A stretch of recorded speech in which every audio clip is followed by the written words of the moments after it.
Praise the lord. प्रभु यीशु मसीह के महान उद्धार के नाम से मैं आप सभी को परमेश्वर के उद्धार के वचन के बारे में स्वागत करता हूं। प्रियो, मैं विश्वास करता हूं आप सब लोग प्रभु यीशु मसीह की दया से बहुत ही अच्छे हैं। बहुत सारे लोगों के मन में अनेक प्रकार के सवाल रहता है। सच में मसीही लोगों के अंदर सवाल आना चाहिए, क्योंकि जितना सवाल हमारे अंदर आता है उसके लिए उतना हम जवाब भी ढूंढते हैं और हमारा विश्वास जो है बहुत ही मजबूत होता है। और आज के मसीही समाज में और अन्य लोगों के बीच में कई प्रकार का सवाल उठता है और उसके लिए हम सही जवाब दे सकें, ताकि जिस विषय पर हम विश्वास करते हैं, जिस परमेश्वर को विश्वास करते हैं, जिस पवित्र शास्त्र को, बाइबल को विश्वास करते हैं, इसके प्रति अनेक प्रकार के लोगों के मन में अनेक प्रकार का सवाल रहता है। उसका जवाब भी हमें समझना जानना जरूरी है। इसलिए मुझे तो बहुत सारे सवाल पूछा जाता है। मुझे फ़ोन करके पूछते हैं, व्हाट्सएप में पूछते हैं, मैसेजेस में पूछते हैं, तो मैं काफ़ी सारे लोगों को वहीं पर जवाब दे देता हूँ। लेकिन कुछ सवाल ऐसे रहता है जो आपके लिए भी ज़रूरत है, जो मेरे बात को सुनने वाले, तो इसलिए वो ऐसे बहुत ही थोड़ा सा बोलते हैं ना, बहुत बड़ा सवाल होता है, बहुत बड़े मुद्दे होते हैं, तो उसी को मैं क्या करता हूँ, ऑनलाइन में कभी कभी ऐसे मैं आपके सम्मुख में लाने के लिए कोशिश करता हूँ। तो इसलिए आज भी एक सवाल मुझे पूछा गया है बपतिस्मा के बारे में। बपतिस्मा नया नियम की एक अंदर रहने वाले एक नियम है, एक सिद्धांत है, और ये विश्वास भी है मसीही लोगों का कि बपतिस्मा कितना हम महत्व मानेंगे और बपतिस्मा हमारे लिए ज़रूरी है कि लेना या नहीं। क्या बपतिस्मा लेना ही चाहिए, क्या बपतिस्मा कब लेना, ये कई सारे सवाल पूछा गया है। कुछ लोगों ने ये सवाल मेरे को पूछे हैं कि देखिए, नया नियम में बपतिस्मा के बारे में, बपतिस्मा देने वाले यूहन्ना ने शुरू किया इस नियम को, है ना। तो यूहन्ना को इस अधिकार को कौन दिया, या यूहन्ना ने अपने आप को मन में इसको सोच के मन में ही एक कल्पना बनाकर लोगों को बपतिस्मा दिया क्या? अगर यीशु मसीह इस बपतिस्मा का आज्ञा दिया रहता यूहन्ना से पहले, उसके बाद यूहन्ना वो काम किया रहता, तो हम मान लेते। लेकिन यीशु मसीह आने से पहले यूहन्ना ने आता है और यूहन्ना ने आकर क्या करते, बपतिस्मा देने का पहला नियम को शुरू करके ये आदत को लोगों के अंदर पहुंचा देता है और लोग वहाँ पर बपतिस्मा लेते हैं।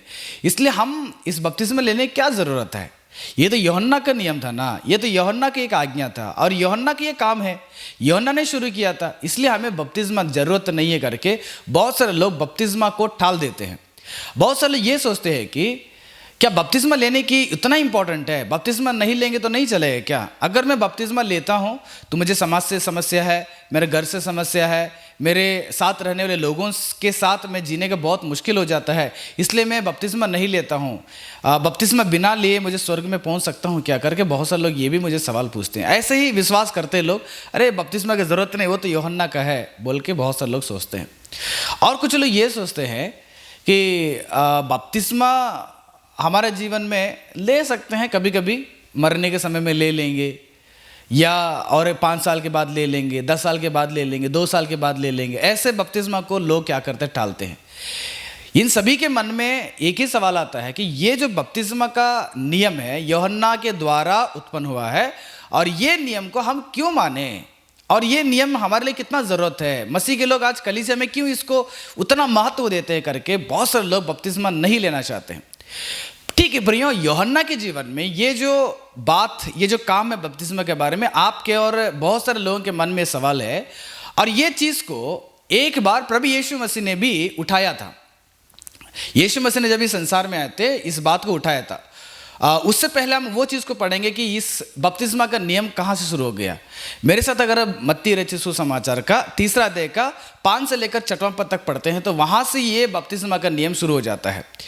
तब यरूशलेम के और सारे यहूदिया के और यरदन के आसपास के सारे देश के लोग उसके पास निकल आए और अपने अपने पापों को मानकर यरदन नदी में उससे बपतिस्मा लिया।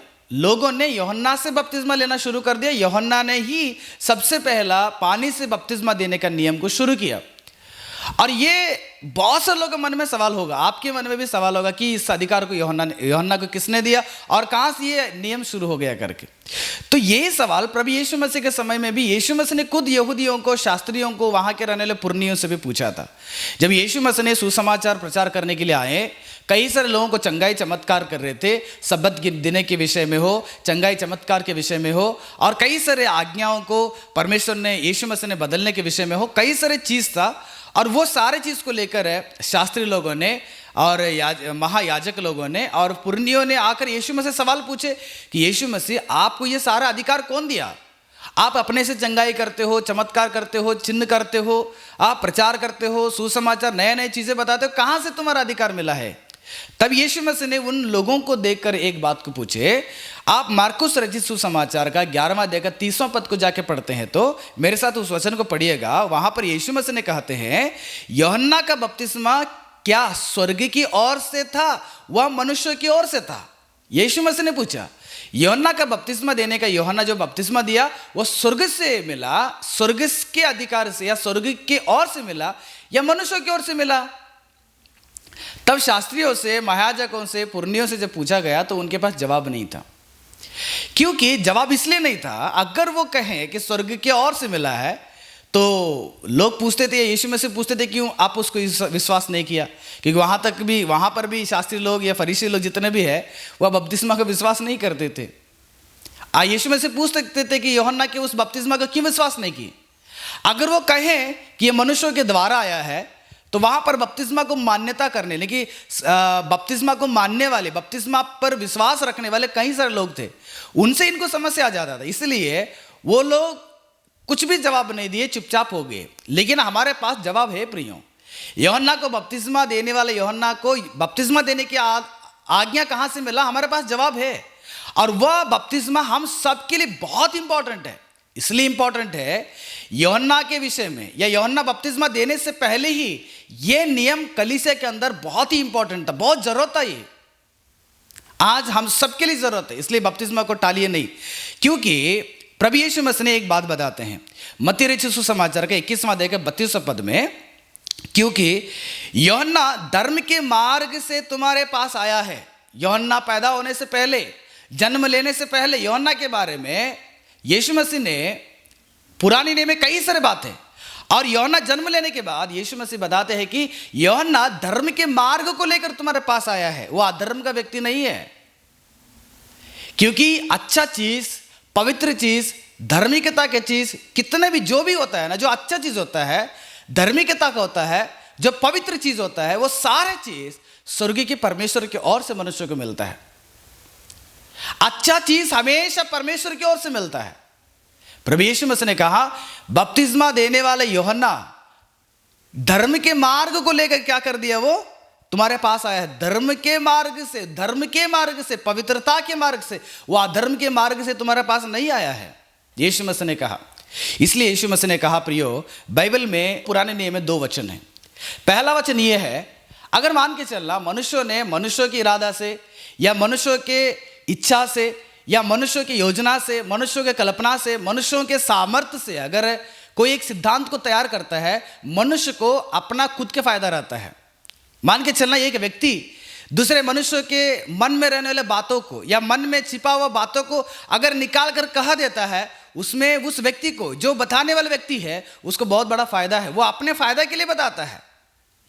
इसलिए प्रभु यीशु मसीह के पवित्र शास्त्र में पुराने नियम में एक वचन ऐसे बताता है, यिर्मयाह का 23वां अध्याय में परमेश्वर ने यहूदियों को, इस्राएलियों को कहा था इस बात को, ये भविष्यद्वक्ता बिना मेरे भेजे दौड़ जाते और बिना मेरे कुछ कहे भविष्यवाणी करने लगते हैं। बहुत सारे भविष्यद्वक्ता लोग ऐसे हैं, मैं इनको नहीं भेजता हूं।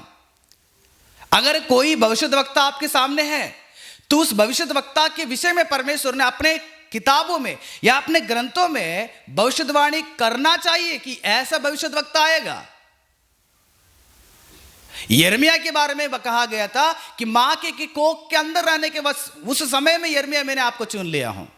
यिर्मयाह के बारे में परमेश्वर के भविष्यवाणी था, प्रभु यीशु मसीह के बारे में भविष्यवाणी था, और कई सारे लोगों के बारे में भविष्यवाणी था। इसलिए वो लोग आकर भविष्यवाणी किए और कई सारी चीजों को संसार में धार्मिकता के मार्ग में चलाएं। लेकिन आज गली गली में भविष्यद्वक्ता, मैं भविष्यद्वक्ता हूं, मैं प्रॉफिट हूं, मैं प्रेरित हूं करके गली गली में जैसे बारिश में क्या बोलते हैं, मशरूम जहां जहां निकल जाता है, ठीक उसी प्रकार गली गली में भविष्यद्वक्ता लोग निकल चुके हैं। ये सब कौन है? परमेश्वर का वचन बताता है कि मैं किसी को नहीं भेजना चाहता, मैं किसी को नहीं भेजा हूं, लेकिन उन्होंने आकर, मैं मतलब खुद वो चाहते कि मैं भविष्यद्वक्ता हूं, मैं भविष्यद्वक्ता होकर के भविष्यवाणी कहने के लिए शुरू करते हैं, और जितना भविष्यवाणी करते हैं उनमें से कई सारे भविष्यवाणी झूठा भविष्यवाणी रहता है, अपने काल्पनिक सोच विचार से बताते। इसलिए परमेश्वर ने कहा भविष्यद्वक्ता बिना मेरे भेजे हुए दौड़ के आ जाते हैं और कुछ कहे बिना वो भविष्यवाणी करते हैं। देखिएगा फिर 30वां पद में यहोवा की ये वाणी है, देखो जो भविष्यद्वक्ता मेरे वचन और से चुरा चुरा कर बोलते हैं मैं उनके विरुद्ध हूं। अगर लोग परमेश्वर के वचन से चुरा चुरा कर ये वचन ऐसे कहता वैसे कहता करके भविष्यद्वक्ता होकर भविष्यवाणी कहता है, झूठ मूठ के भविष्यवाणी करता है, उससे परमेश्वर नहीं रहता है। ऐसा आप उसको 32वां पद तक पढ़िएगा। परमेश्वर का वचन बताता है कि इन किसी को मैंने नहीं भेजा हूं। बहुत सारे लोग इस संसार में आए हैं, वो कहेंगे कि मैं भविष्यद्वक्ता हूं, वो कहेंगे मैं प्रेरित हूं, वो कहेंगे मैं बहुत बड़ा बड़ा भविष्यवाणी कहता हूं। बहुत सारे लोग बहुत सारी बातें बताते हैं, किसी को मैंने नहीं भेजा हूं।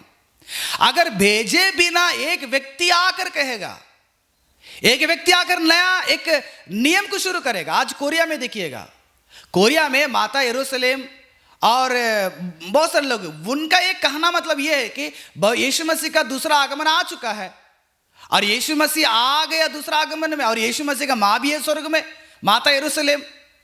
मतलब ये सारे के सारे लोग परमेश्वर ने बिना भेजे हुए लोग हैं, ये आकर झूठ मूठ का भविष्यवाणी करते हैं, झूठ मूठ का परमेश्वर की बातों को उलटफेर करके मनुष्यों के मन को खदेड़ कर बहुत ही मतलब क्या होता है, कोलाहल मचा देते हैं।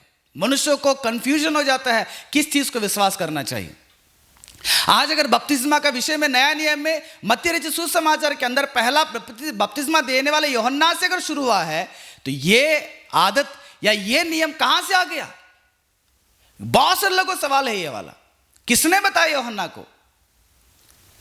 अगर परमेश्वर ने नहीं भेजता है, किसी को अगर नहीं भेजा है, अगर वो व्यक्ति आकर कोई भी नियम को शुरू करता है, कोई भी नया नियम को सिखाता है, आप बिल्कुल मानेगा परमेश्वर के वचन को, ये झूठा भविष्यद्वक्ता है, ये झूठा प्रेरित है, ये झूठा प्रॉफिट है। जिस प्रॉफिट बोलते हैं मैं प्रॉफिट हूं, मैं भविष्यद्वक्ता हूं, उसके बारे में परमेश्वर के वचन में कहां पर है? उसके बारे में कहां पर है? लेकिन यूहन्ना के बारे में ऐसे नहीं था। यूहन्ना के बारे में यशायाह भविष्यद्वक्ता की किताब पढ़िएगा, यूहन्ना जन्म लेने से 500-600 वर्ष के पूर्व में यूहन्ना के बारे में भविष्यवाणी था। यूहन्ना के बारे में था यशायाह का 40वां अध्याय का 3 पद में बपतिस्मा देने वाले यूहन्ना के बारे में एक भविष्यवाणी परमेश्वर ने यूहन्ना जन्म लेने से पहले यूहन्ना के बारे में भविष्यवाणी किए थे। क्या कहा था? किसी की पुकार सुनाई देती है, जंगल में यहोवा का मार्ग सुधारो, हमारे परमेश्वर के लिए अराबा में एक राजमार्ग चौरास करो।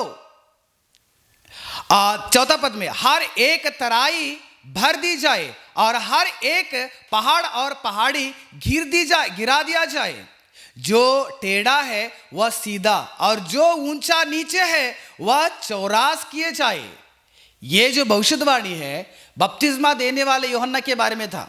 बपतिस्मा देने वाले यूहन्ना जंगल में एक शब्द निकलेगा कि आपको मन फिराना चाहिए। वह यूहन्ना परमेश्वर के मार्ग को सीधा करेगा, और वह यूहन्ना अराबा में यानी कि अरब स्थान में, वो जंगल में यरदन नदी में रहकर परमेश्वर के राजमार्ग को सिद्ध करे, सही करेगा। वो राजमार्ग मतलब यीशु मसीह के रास्ता को सही करेगा वो, और वो यही प्रचार करेगा जहां पर पहाड़ है उसको ढा दिया जाए, जो ऊंचा नीचा है उसको सीधा किया जाए। यानी कि मनुष्य के मन में आज ऊंचा नीचा, पाप, क्रोध, अधर्मिकता बहुत बड़ा हुआ है। वो सबको यूहन्ना ने सही करने के लिए आया था कि वो राजा आने वाला है, उस राजा का मार्ग को सीधा करो। वो राजा कौन है? प्रभु यीशु मसीह। इसलिए यीशु मसीह जन्म लेने से पहले 6 महीने से पहले यूहन्ना ने पैदा लेते हैं, क्योंकि यूहन्ना का वो जिम्मेदारी था प्रभु यीशु मसीह का मार्ग को क्या करना पड़ेगा? सही करना पड़ेगा। प्रभु यीशु मसीह का रास्ता को क्या करना पड़ता है? सही रास्ता में सही करना पड़ेगा। उसी के लिए यूहन्ना ने आया था। यूहन्ना के बारे में भविष्यवाणी था। आज के लोगों के जैसे बिना कहे हुए आने वाले चोर लोग ज्यादा लोग हैं, लेकिन यूहन्ना के विषय में बताया गया था एक शब्द सुनाई देगी, जंगल में सुनाई देगी। यशायाह ने भविष्यवाणी किया था। और लूका रचित सुसमाचार का पहला अध्याय 11 से लेकर 16 तक पढ़ते हैं, तो वहां पर भी एक स्वर्गदूत ने जकरिया के पास आके बोलते हैं, यूहन्ना के पिताजी जकरिया के पास क्या बोलते पता है? 11 पद में कि प्रभु का एक स्वर्गदूत है कि वेदी की दाहिने और खड़ा हुआ उसको दिखाई दिया। जकरिया का एक समय आ गया था परमेश्वर के पवित्र स्थान में जाकर धूप जलाने के लिए। तो उस वक्त में जकरिया ने चला गया था, बुढ़ापे के वक्त में एलिशिबा का पति चला गया उसने धूप चढ़ाने के लिए, लेकिन वेदी के बगल में एक स्वर्गदूत ने दिखाई दिया और घबरा गया जकरिया ने। और उस वक्त में जकरिया को स्वर्गदूत ने क्या कहा पता है? 12 पद देखिएगा, जब घबराने के 13 पद, पर स्वर्गदूत ने उससे कहा, किसको? जकरिया को कहा, हे जकरिया भयभीत ना हो, क्योंकि तेरे प्रार्थना सुन ली गई है और तेरी पत्नी एलिशिबा से तेरे लिए एक पुत्र उत्पन्न होगा और तू उसका नाम यूहन्ना रखना। यूहन्ना जन्म लेने से पहले, यूहन्ना एलिशिबा का कोख के अंदर आने से पहले, यूहन्ना के लिए नाम भी स्वर्गदूत ने परमेश्वर के द्वारा लेकर जकरिया को बता दिया। यानी कि यूहन्ना वो बिना बताए हुए अनजाने में पैदा लेकर कोई भी चीज नहीं किया है। यूहन्ना के बारे में यशायाह भविष्यवाणी किया था 500-600 वर्ष के पूर्व में, और यूहन्ना जन्म लेने से पहले, मां के गर्भ के अंदर रचने से पहले ही यूहन्ना के बारे में स्वर्गदूत ने आकर जकरिया को कहा, अभी तुम्हारा पत्नी गर्भवती हो जाए, गर्भवती होने से पहले कहा गया था गर्भवती हो जाएगी, आपको एक पुत्र जनेगी, आप उसका नाम यूहन्ना रख देना। देखो यूहन्ना के बारे में परमेश्वर की योजना कैसे है, अब ध्यान से सुनिएगा। फिर 14 वचन देखिएगा, और तुझे आनंद और हर्ष होगा और बहुत लोग उसके जन्म के कारण आनंदित होंगे, क्योंकि वह प्रभु के सामने महान होगा और दाखरस और मदिरा कभी ना पिएगा और अपनी माता के गर्भ ही से पवित्र आत्मा से परिपूर्ण हो जाएगा और इस्राएल लोगों में से बहुतों को उनके प्रभु परमेश्वर की ओर फेरेगा। देखो ये कई सारे यहूदियों के, इस्राएलों के अंदर बहुत लोगों को प्रभु की ओर फेराएगा उसने। यूहन्ना जन्म नहीं लिया था। यूहन्ना जन्म लेने से 500 वर्ष पूर्व में, 600 वर्ष पूर्व में यूहन्ना के बारे में भविष्यवाणी, यूहन्ना मां के गर्भ में आने से पहले यूहन्ना के बारे में भविष्यवाणी दूत के द्वारा, और उस बालक को कौन सा नाम रखना चाहिए? यूहन्ना का नाम रखना चाहिए। ये भी यूहन्ना बपतिस्मा देने वाले यूहन्ना जन्म लेने से पहले ही इसके बारे में भविष्यवाणी था। देखो परमेश्वर की योजना है यूहन्ना को पैदा करना है। कब ये पैदा करना है? यीशु मसीह से पहले पैदा करना चाहिए, यीशु मसीह से पहले तैयार करना चाहिए, क्योंकि यीशु मसीह का रास्ता को खुला करेगा। यीशु मसीह जो जो आज्ञा देने वाले हैं, यीशु मसीह जो जो नियम तैयार करने वाले हैं, यीशु मसीह ने जो जो रास्ता को तैयार करने वाले हैं, उस राजमार्ग में आने वाले सारे नियम का शुरुआत यूहन्ना करने वाला था, वो राजमार्ग को सीधा करने वाला था। इसलिए यूहन्ना को परमेश्वर की योजना था कि यूहन्ना को इस संसार में भेजना चाहिए। इसलिए परमेश्वर ने यशायाह के द्वारा बतलाया और दूत के द्वारा जकरिया को बतला दिया, और तीनों 2 बार उसके बारे में भविष्यवाणी होने के बाद, एक पुराने नियम में एक नया नियम में भविष्यवाणी होने के बाद है, जब यीशु मसीह ने यूहन्ना के पास आ जाते हैं, जब बपतिस्मा लेने के समय में यूहन्ना के पास खुद यीशु मसीह आ जाते हैं बपतिस्मा लेने के लिए। यूहन्ना कहा था, प्रभु मैंने आपसे लेना था बपतिस्मा, आप मेरे से ले रहे। तब यीशु मसीह ने क्या कहा होगा पता है? मत्ती रचित सुसमाचार का 3 अध्याय का 15वां पद, जिस अध्याय में हम लोग 5 और 6 में पढ़े थे, यूहन्ना ने यहूदियों को, यहूदा में रहने वाले लोगों को उनके पापों को मन फिराने के लिए बपतिस्मा दे रहा था। और उसी अध्याय का 15वां पद को जाके पढ़ते हैं, वहां पर ऐसे लिखा गया कि यीशु ने उसको यह उत्तर दिया कि अब तो ऐसा ही होने दे यूहन्ना, क्योंकि हमें इस रीति से सब धार्मिकता को पूरा करना चाहिए, सब धार्मिकता को पूरा करना चाहिए। धर्म के मार्ग से तुम्हारे बीच में आया यूहन्ना, लोगों का है यीशु मसीह ने, और यीशु मसीह ने यूहन्ना को खुद कह रहे कि धार्मिकता को पूरा करना चाहिए। धार्मिकता के काम था सारे जगत के मनुष्यों को पाप से मोड़कर एक नया जीवन बिताने के लिए, सारे जगत के मनुष्यों को पाप से मैंने छुटकारा पाकर यीशु मसीह के साथ में मरकर मैं एक नया जन्म लिया करके यह साबित करने के लिए, फिजिकली एक एविडेंस के लिए बपतिस्मा लेने की नियम जो है वो धार्मिकता के था, और वो स्वर्ग की ओर से था। स्वर्ग से होकर आए हुए प्रभु यीशु मसीह ने बता रहे कि या बपतिस्मा या धार्मिकता का है, स्वर्ग की ओर से आया हुआ नियम है। इसलिए यूहन्ना ने अपने मनमानी से नहीं दिया, ये यूहन्ना ने अपने मर्जी से बपतिस्मा नहीं दिया, यूहन्ना अपने इच्छा से नहीं दिया, अपने खुद के लाभ के लिए नहीं दिया। यूहन्ना ने परमेश्वर की योजना को पूरा किया। यूहन्ना ने परमेश्वर के कहे हुए या परमेश्वर के नियम को अपनी जिंदगी के द्वारा उसको पूरा किया, और बपतिस्मा का नियम को परमेश्वर की इच्छा के अनुसार इस संसार में लाया। यीशु मसीह ने कहा ये धार्मिकता काम है, हम सब लोग इसको निभा लेंगे, हम सब लोग इसको पूरा करेंगे। इसलिए यीशु मसीह ने उसको खुद लिया ताकि हम सबको एक आदर्श हो जाए। हर चीज में परमेश्वर यीशु मसीह हमारे लिए आदर्श है। हम कैसे उसको टाल सकते हैं बपतिस्मा को, हम कैसे उसको तुच्छ कर सकते हैं? जो व्यक्ति बपतिस्मा नहीं लेता है उस व्यक्ति को यीशु मसीह के साथ मरने की क्या सबूत है? मैंने यीशु मसीह के साथ पाप के लिए मर गया और धार्मिकता के लिए जी उठ गया, कैसे साबित करेंगे? मान लिया सबसे पहला हमारे जिंदगी में विश्वास होता है, भाई यीशु मसीह को विश्वास कर लिया, मैं उस पर भरोसा कर लिया, मेरे पाप को छुड़ाता है, मेरे लिए आनंद जीवन देता है, मेरे पापों को धोकर मुझे पवित्र करता है। और ये मैं विश्वास करने के बाद दूसरी स्टेप होता है कि मैं यीशु मसीह के साथ गाड़े जाने के लिए बपतिस्मा लेते हैं। बहुत सारे लोग इस बपतिस्मा को बहुत ही तुच्छ करते हैं। बहुत सारे लोग छिड़काव बपतिस्मा देते हैं, बहुत सारे लोग कपड़ा से बपतिस्मा लेते हैं, बहुत से लोग अनेक अनेक प्रकार का बपतिस्मा लेते हैं। नहीं, वो सब गलत है। बाइबल के द्वारा पानी में डुबाना चाहिए, पानी में डुबा पूरा शरीर, मुझे मेरा पानी में डूबकर फिर मुझे उठना पड़ेगा, तभी उसको बपतिस्मा माना जाता है। इसलिए प्रिय परमेश्वर के लोगों, बपतिस्मा मसीह लोगों के अंदर या जो कोई अगर यीशु मसीह का विश्वास करके अगर स्वर्ग में जाना चाहते हैं, आपके लिए कंपल्सरी लेना पड़ेगा बपतिस्मा। आप उसको धैर्य मत करें, आप उसको तुच्छ ना करें, क्योंकि यूहन्ना को बपतिस्मा देने के अधिकार जो है वो स्वर्ग की ओर से आया था, स्वर्ग की ओर से आया था। यूहन्ना के बारे में परमेश्वर ने भविष्यवाणी किया और वह भविष्यवाणी नए नियम में यूहन्ना ने पूरा किया, वो राजमार्ग को सही किया। पर यीशु मसीह के जो मार्ग है, यीशु मसीह ने कहा मैं मार्ग में सत्य में जीवन हूं, उस मार्ग में जो जो नियम लाना था वो सारे नियम को यूहन्ना ने लाया। उसमें से सबसे पहला इंपॉर्टेंट एक कर्तव्य, एक जिम्मेदारी, एक आदत, एक विश्वास ये था कि बपतिस्मा का नियम।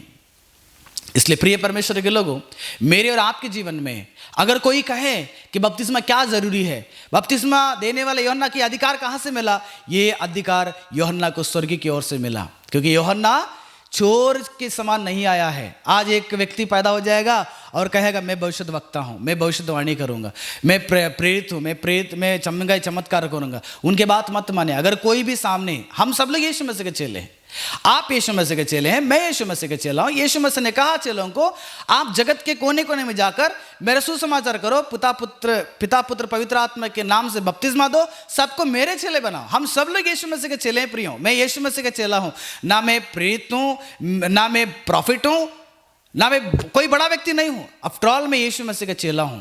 आप भी यीशु मसीह के चेले हैं। हम सबको यीशु मसीह ने वो जिम्मेदारी दिया, हम यीशु मसीह के चेले हैं। कलीसिया में हमारा जिम्मेदारी क्या है? हम यीशु मसीह के चेले हैं। इसलिए वो अधिकार यीशु मसीह ने दिया, वही अधिकार हमको लेना है। जो यीशु मसीह ने जिस अधिकार को देना नहीं चाहते उसको हम कभी भी नहीं लेना चाहिए। सब लोग अपने अपने नाम के सामने नाम रख लेते हैं कि मैं प्रॉफिट हूं, मैं प्रेरित हूं, मैं वो हूं, हर चीज को। नहीं प्रियो, हमारे जीवन में एक समझना चाहिए, यूहन्ना हमारे जैसे आया नहीं है। हमारे बारे में परमेश्वर की योजना है। हम जन्म लेने से पहले हम किस प्रकार से जीना है, हम क्या करना है, क्या नहीं करना है, सारा चीज हम जन्म लेने से पहले, जगत की उत्पत्ति से पहले परमेश्वर की सबसे बड़ी योजना हमारे लिए है। लेकिन उनमें से खास करके कुछ लोगों को परमेश्वर ने चुना। यूहन्ना को चुना, यिर्मयाह को चुना, है ना, शमूएल को चुना, यीशु मसीह को चुना, मूसा को, उनके नाम लेकर उनके बारे में भविष्यवाणी, एक कोरेश राजा को चुन लिया, है ना। ऐसे लोगों को परमेश्वर नाम लेकर, वो जन्म लेने से पहले उनके नाम लेकर परमेश्वर ने पुकारा, ताकि वो लोग बड़े बड़े काम को, परमेश्वर के बड़े बड़ी योजना को पूरा करने वाले थे। इसलिए प्रिय परमेश्वर के लोगों, आज हमारे जीवन में बपतिस्मा बहुत जरूरत है। आपको पाप से मोड़ना है, पाप से मन फिराना है, पाप से मन फिरा लिए, पछता लिए, आप यीशु मसीह विश्वास कर लिए, तो आपको बपतिस्मा की भी बहुत ज़रूरत है। आप उसको छिड़काव में भरोसा मत कीजिएगा, कपड़ा में भरोसा मत कीजिएगा, या बचपन में बपतिस्मा नहीं लिया जाता, क्योंकि बचपन में पाप करने वाला आदमी के लिए है, जो पछता कर, पाप से मोड़ कर यीशु मसीह के साथ में गाड़ा गया, फिर मैं जी उठ गया करके। वह पापी लोगों के लिए है। पवित्र लोग, बच्चा पवित्र है ना, अब उसको क्या देंगे हम लोग? अभी 6 महीना 1 साल का बच्चा क्या पाप के बारे में क्या समझते हो? इसलिए प्रियो, बपतिस्मा जो है पाप किए हुए लोगों के लिए है, पाप नहीं करने वाले लोगों के लिए नहीं। इसलिए प्रियो, आज हम सबके जीवन में यीशु मसीह के अलावा इस संसार में कोई भी पवित्र नहीं है। यीशु मसीह ने हमारे आदर्श के लिए लिया था बपतिस्मा, ताकि वो नियम स्वर्ग की ओर से आने की वजह से यीशु मसीह ने भी उस नियम के लिए अपने आप को झुकना पड़ा। इसलिए इस बपतिस्मा का जो आदत है हमारे जीवन में लागू करेंगे। अगर कोई बपतिस्मा नहीं लिए है, आप अपने कलीसिया में जाकर प्रयास कीजिएगा बपतिस्मा लेने की। प्रभु यीशु मसीह आप सबको इस वचन के द्वारा और बपतिस्मा के द्वारा आपको आशीष करे। गॉड ब्लेस यू, आमीन।